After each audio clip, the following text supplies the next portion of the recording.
Do you know that emus have 3 toes? Did you guys know that emus have tiny useless wings, but their legs are long and powerful?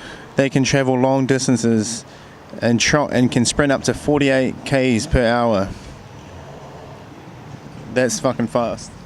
We're here at Rugby AU. It's a Tuesday night. It's about 6:35. We're here with some of the Penrith Emus boys behind us.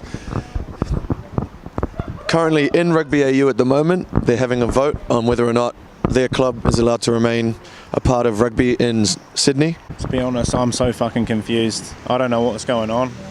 The doors have been shut on them. It's a bit of a silent protest, a bit of singing. Their spirits are still high for some reason. We're just here to show some support for our president, Jim Hook, who's in there. You know, they made a decision to kick Penrith out of the comp a couple of weeks back, and we're just going through the appeal process now, so we're waiting to see what happens from it. I'm not going to say this is between haves and have-not.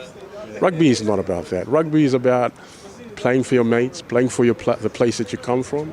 You know, as a person that's grown up out west, I'm happy to deal with any decision and accept it if it's justified, When I played Shute Shield, which is to his new back then, Penrith was pumping. Southern District was down the ladder. But no one forgot about Southern District. People helped out Southern District. No one pointed fingers at Southern District getting flogged. But everyone chipped in to get Southern District from where it was. And they're not doing all right. And it's the same thing that Penrith and the players asked for. The doors have opened. Some important looking people are coming out of the meeting.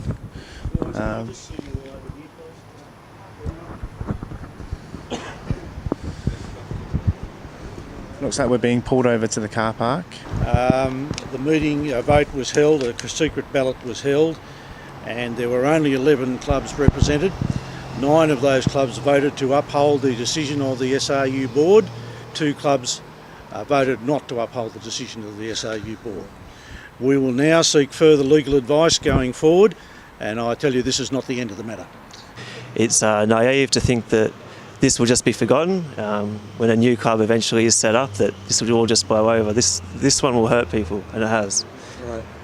Is it a conflict of interest that someone on the SRU board happens to be linked to Eastwood and pushing their own agenda?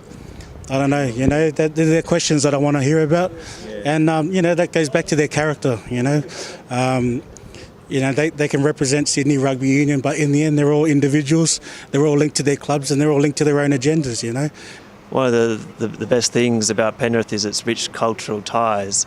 And it's those cultural ties that bring generations upon generations of emus to the club. What happens next? What happens with Penrith Emu and rugby in Western Sydney?